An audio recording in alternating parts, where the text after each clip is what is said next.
नमस्कार प्यारे दोस्तों, मेरा नाम है आकिब और आज से अपनी एक सीरीज़ शुरू कर रहे हैं मैथमेटिक की।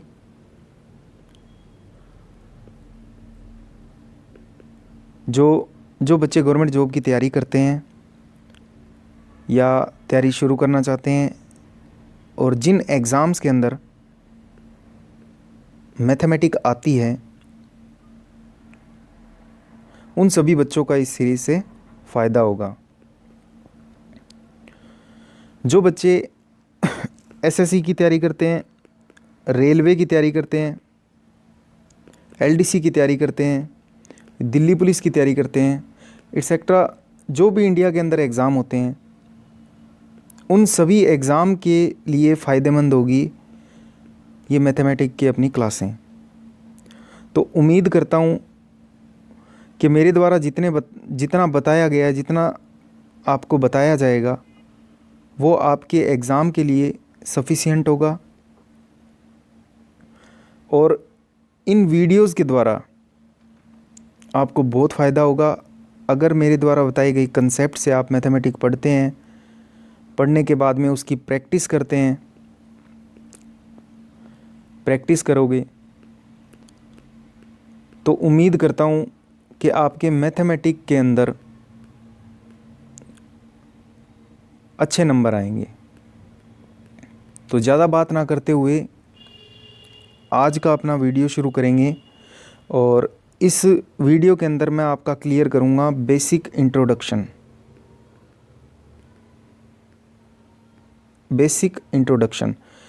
अब बेसिक इंट्रोडक्शन के अंदर अपने क्या पढ़ेंगे?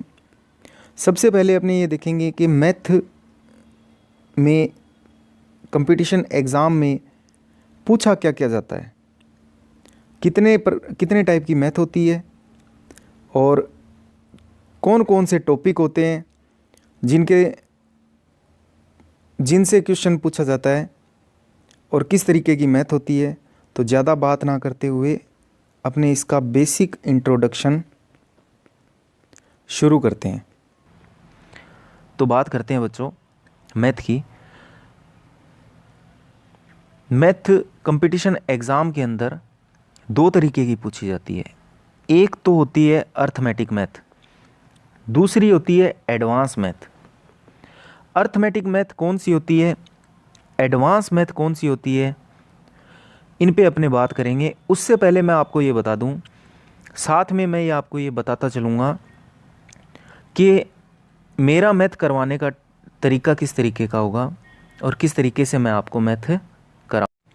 तो दोस्तों अर्थमेटिक की अपने बात करें तो अर्थमेटिक जो मैथ होती है, अर्थमेटिक मैथ के अंदर एक तो ये पार्ट बनता है और एक ये पार्ट बनता है और एक ये पार्ट बनता है और चौथा पार्ट इसके अंदर ये बनता है।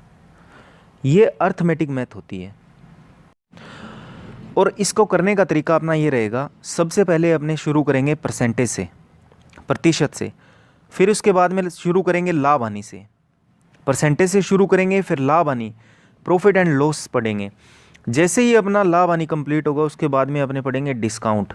डिस्काउंट के बाद में पढ़ेंगे अपने सिंपल इंटरेस्ट, साधारण ब्याज। साधारण ब्याज पढ़ने के बाद में अपने पढ़ेंगे चक्रवर्ती ब्याज, कंपाउंड इंटरेस्ट। ये अपना पढ़ने का तरीका होगा। पहले अपना टॉपिक शुरू करेंगे परसेंटेज, फिर लाभ हानि, फिर बट्टा, फिर साधारण ब्याज, फिर चक्रवर्ती ब्याज। जैसे ही ये अपना पॉइंट क्लियर होगा करने के बाद में अपने उसके बाद में पढ़ेंगे एवरेज, पढ़ेंगे एवरेज के बाद में अनुपात, समानुपात, रेशो, प्रोपोर्शन, साझेदारी, पार्टनरशिप, मिश्रण, आयु, एलिगेशन और मिक्सचर के टॉपिक पढ़ेंगे। फिर उसके बाद में अपने पढ़ेंगे समय, कार्य, मजदूरी से संबंधित क्वेश्चन पूछे जाते हैं एग्ज़ाम के अंदर। पाइप और टंकी के पढ़ेंगे, फिर मिश्रानुपात पढ़ेंगे। फिर इसके बाद में अपने पढ़ेंगे समय, चाल, दूरी, फिर नाव, धारा, फिर रेलगाड़ी, फिर दौड़। यानी अगर ये जो अपने चार पार्ट हैं मैथ के, मैंने इसके अंदर बना रखे हैं अर्थमेटिक मैथ के। ज़रूरी नहीं कि अपने परसेंटेज से शुरू करें, लाभ हानि, बट्टा, साधारण ब्याज। ये मैंने चार पार्ट बनाए हुए हैं। अगर अपने परसेंटेज से इस पार्ट के अंदर, जैसे इसको मैं नाम देता हूँ ए, इसको बी, इसको सी और इसको डी, अगर मैं ए पार्ट शुरू करूँगा तो मेरा पहला टॉपिक इसके अंदर ये रहेगा, परसेंटेज रहेगा। अगर मैं बी पार्ट को शुरू करूँगा तो मेरा सबसे पहला टॉपिक क्या रहेगा, औसत रहेगा, फिर अनुपात, फिर साझेदारी, फिर मिश्रण, फिर आयु। अगर मैं बात करूँ, मैं ये सी पार्ट इसके अंदर से शुरू करूँगा तो सबसे पहला मेरा चैप्टर रहेगा समय, कार्य, मजदूरी, पाइप एंड टंकी दूसरा रहेगा, फिर मिश्र अनुपात रहेगा। फिर अगर मैं इसके अंदर डी पार्ट शुरू करूँगा तो समय, चाल और दूरी, फिर नाव, धारा, रेलगाड़ी और दौड़। ज़रूरी नहीं है कि अगर ये ए से ही शुरू किया जाए। मैं अगर सी पॉइंट से शुरू करता हूँ इसको, यानी समय, कार्य, मजदूरी से शुरू करता हूँ, पाइप, और फिर उसके बाद में मैं आपको पाइप और टंकी करवाऊँगा, फिर इसके बाद में मिश्रानुपात का पॉइंट करवाऊँगा। ठीक है, ये सारी की सारी अपनी मैथ होती है। फिर अगर बात इससे आगे चलें तो एडवांस मैथ और अर्थमेटिक मैथ के अंदर सबसे पहले एडवांस की बात करें तो एडवांस मैथ के अंदर बात करें तो एडवांस मैथ के अंदर अपने बनता है नंबर सिस्टम। आपने देखा होगा नंबर सिस्टम के क्वेश्चन भी एग्जाम के अंदर पूछे जाते हैं। जैसे नंबर सिस्टम एक पूरा एक नाम, एक टॉपिक नहीं है नंबर सिस्टम, इसके अंदर भी बहुत सारे टॉपिक है। जैसे कि मैं आपको बता दूं, सबसे पहले अपने अगर नंबर सिस्टम शुरू करेंगे तो उसके अंदर अपने क्लियर करेंगे रिमाइंडर थ्योरम, फिर उसके बाद में पढ़ेंगे अपने यूनिट डिजिट, फिर लास्ट 2 डिजिट, 3 डिजिट, फिर पढ़ेंगे इसके अंदर नंबर ऑफ जीरोज़, जीरो कितने होते हैं नंबरों के अंदर, लास्ट में जीरो कितने आएंगे। फिर इसके बाद में बात करें फिर फैक्टर गुणनखंड पढ़ेंगे, फिर डिविजिबिलिटी पढ़ेंगे, फिर इंडेक्स एंड सर्ड्स पढ़ेंगे, फिर एपी एंड जीपी पढ़ेंगे, क्वाड्रिक इक्वेशन पढ़ेंगे जिसको द्विपद प्रमेय बोला जाता है।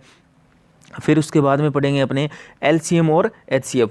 कुछ लोग एलसीएम और एचसीएफ को क्या करते हैं, अर्थमेटिक मैथ के अंदर डाल देते हैं, लेकिन मैं एलसीएम और एचसीएफ को नंबर सिस्टम के अंदर ही रखता हूँ। नंबर सिस्टम जब करेंगे तभी अपने एलसीएम और एचसीएफ करेंगे। फिर इसके बाद में कुछ टॉपिक और बनते हैं, जैसे मेंसुरेशन हो गया, क्षेत्रमिति बोलते हैं, त्रिकोणमिति बोलते हैं जिसको ट्रिग्नोमेट्री हो गया, हाइट और डिस्टेंस के क्वेश्चन, ऊंचाई और दूरी के क्वेश्चन हो गए, जियोमेट्री ज्यामिति से क्वेश्चन आते हैं, एलजेब्रा के क्वेश्चन आते हैं, एंगल से क्वेश्चन पूछे जाते हैं। जैसे मेंसुरेशन हो गया, क्षेत्रमिति हो गया ना अपना, क्षेत्रमिति 2 टाइप की होती है, एक तो 2D होती है, एक 3D होती है। अब 2D के अंदर भी सारे 2D अलग से पढ़ेंगे, 3D को अलग से पढ़ेंगे। फिर अगर बात करें इसके अंदर फिर 2 टॉपिक और अपने बचते हैं, जिसको एक को बोलते हैं DI, डाटा इंटरप्रिटेशन। ये जो DI है, अगर इस पॉइंट को मैं DI को अर्थमेटिक मैथ ही मानता हूँ, अर्थमेटिक मैथ ही मानता हूँ मैं इसको। क्यों? क्योंकि इस DI के अंदर जो भी क्वेश्चन बनते हैं अपने, जैसे अपने को अपने एग्ज़ाम के अंदर जैसे चार्ट से संबंधित क्वेश्चन आते हैं, इस तरीके के चार्ट बने होते हैं। ठीक है, उनसे उनके ऊपर अपने को सवाल पूछे जाते हैं, 4-5 सवाल दे दिए जाते हैं। वो एक DI दे दी और DI के साथ में 4-5 सवाल दे दिए। फिर अगर DI के अंदर क्वेश्चन आते कहाँ से हैं, किन टॉपिकों से आते हैं, तो अर्थमेटिक मैथ से ही उसके अंदर लगभग क्वेश्चन अपने देखने को मिलते हैं। फिर अपना एक टॉपिक बचता है लास्ट के अंदर जिसको बोलते हैं सिंप्लीफिकेशन। सिंप्लीफिकेशन सरलीकरण, जिसके अंदर आपने सुना होगा, एक अपने रूल पढ़ते थे पहले बोर्ड मास का।